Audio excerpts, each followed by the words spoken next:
Kerry Katona has revealed she has started the egg freezing process. The mother of 5, 42, has never had any children with her fiancé Ryan Maloney, 33, and doesn't want to rob him of the chance of having his own children in the future.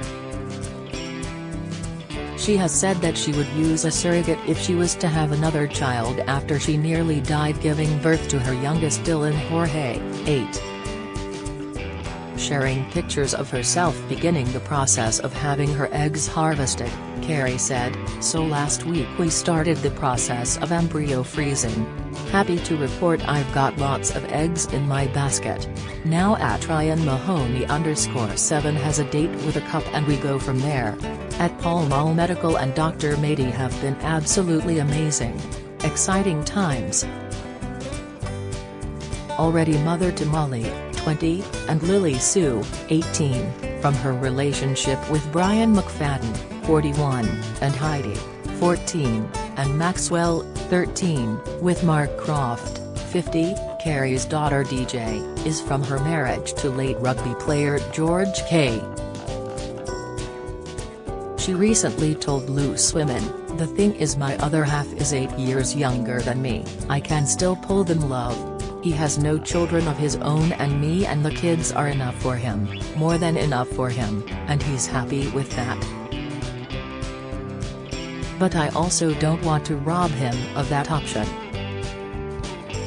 But it was only in May that Kerry said she could no longer see herself having a baby with Ryan because she didn't think he was ready. Writing in her new magazine column, she explained, "I previously spoke about freezing my eggs to potentially have a baby with Ryan. But now I can't see us ever having children together. In all honesty, I just can't imagine Ryan with a newborn and getting up in the middle of the night for feeds. He's a great stepdad, but I'm not sure he'd be able to cope with a baby. Ryan is very content with the kids we have." Yet it seems she has since had a change of heart. She told Steph's Packed Lunch last week, "We have got an appointment tomorrow about getting my eggs harvested. That is the next step, and that is as far as we are going. Ryan hasn't biologically grown any of his children, he's 8 years younger than me. I don't want to rob Ryan of not having his own child, if that is a route we want to go down, but I don't want to carry another child." Ryan added, "It's something that down the line it might be more of a thought than a thing for me to be like, I want more than I do at the minute. We're so busy that it isn't top of the list, but if it is going to happen, we need to get the ball rolling and start the process." The couple were told by Dr. Helen Prosser that they were looking at spending an initial £25,000 on a surrogate to cover expenses including vitamins, clothing and childcare. What to expect when you freeze your eggs, everything we know, and don't, about the latest trend in fertility treatment. Alicia Trappini is now 30, but my eggs will always be 29, she likes to say. Last year, Alicia made the decision to shell out thousands of dollars to freeze her eggs as a measure to protect her chances of having children, when she is ready to. She is one of some 20,000 women in the U.S. that have elected to freeze their eggs or embryos, and their numbers are growing every day. It has been 40 years since the first baby conceived by IVF was born. And now, countless frozen eggs and embryos make up future generations of babies made possible by medical technology. Since rapid, extremely low temperature freezing was introduced became the widespread practice in 2012, the freezing process itself has become a widely standardized low-risk procedure. But even as the technology stabilizes and more women spend thousands to go through IVF treatments and egg extraction and freezing, questions and misconceptions continue to swirl around the cryogenic technique. The reality, however, is that even without unforeseen tank failures, freezing your eggs is more like hedging your bets than it is purchasing a fail-proof insurance policy. What we know: retrieval is safe, if painful, and 90% of eggs survive thawing. Alicia's 6 frozen eggs nestled in a cryo tank in New York are not, in her mind, her only hope for children. Instead, they are more like a plan B. Recent cryotank mishaps at fertility clinics in Cleveland, Ohio, and San Francisco, California, cost more than 1,000 families some of their most precious assets, thawing and destroying their frozen eggs and embryos. For those families, the technology that had seemed to serve as a safeguard became instead a devastating setback. When egg freezing first became commercialized, it was still mostly offered to women with medical conditions, particularly those who had been diagnosed with cancer and would need to undergo chemotherapy, which could damage or destroy their eggs and render them infertile. But Alicia is one of a newer wave of women who know 2 things for certain: they want to have the option of becoming mothers someday, but they don't want children just yet. Earlier in the history of cryopreservation technology, embryos seemed to be far more resilient to the process of freezing and thawing. Many women had to either choose to fertilize their eggs with their current partner or donor sperm without knowing what, or who, their future would hold by the time they wanted to have that embryo implanted. "I'm single and I do plan on hopefully having a husband one day to make embryos with," says Alicia, but she doesn't know who that person will be. "I was young when I decided to do it, and I didn't know anyone else that had frozen their eggs in their 20s, besides people with health issues. I'm single and I do plan on hopefully having a husband one day to make embryos with." Alicia Trappini, egg freezing patient. Luckily for Alicia and single women like her, survival rates for unfertilized eggs are now nearly as good as those for fertilized embryos, at 90% versus 95%.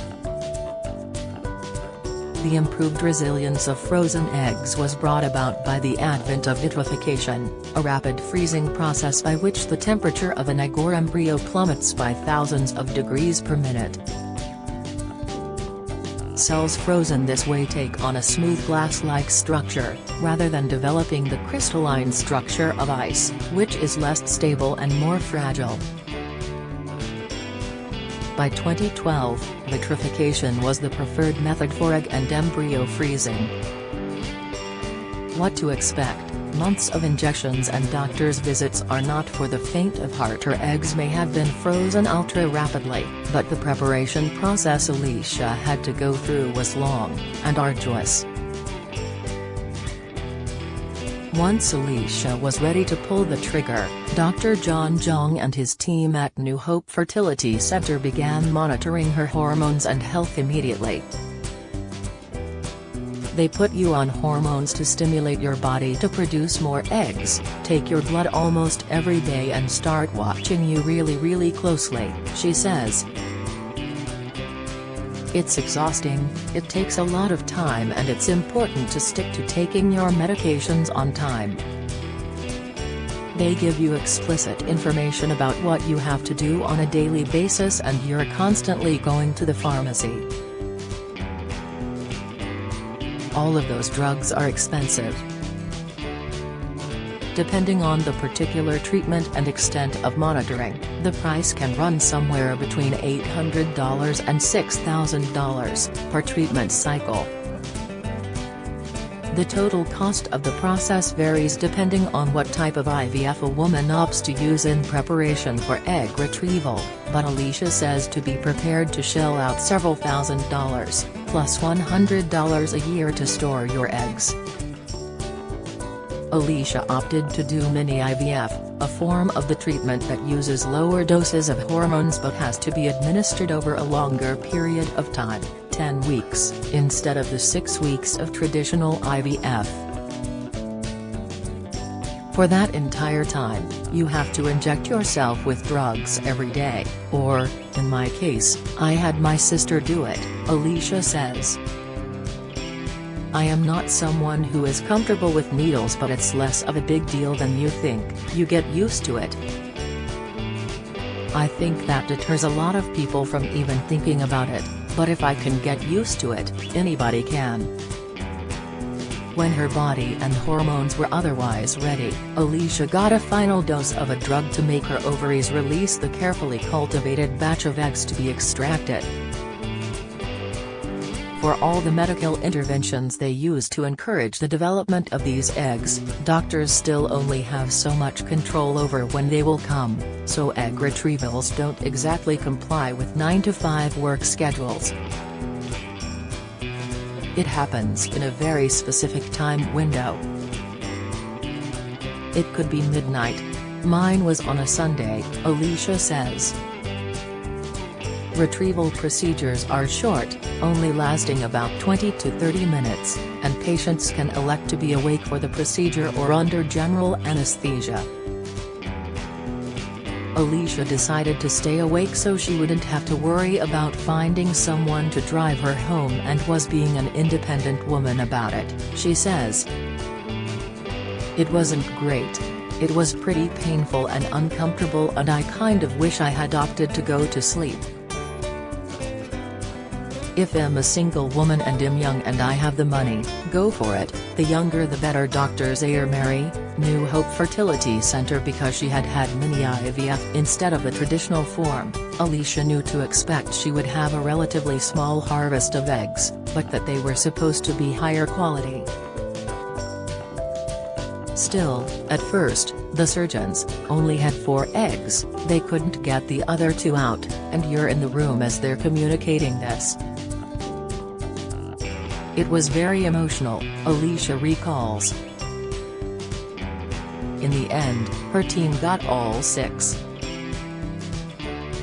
Alicia even plans to do another cycle in the next year or so, before her egg quality starts to deteriorate, which typically begins around age 35.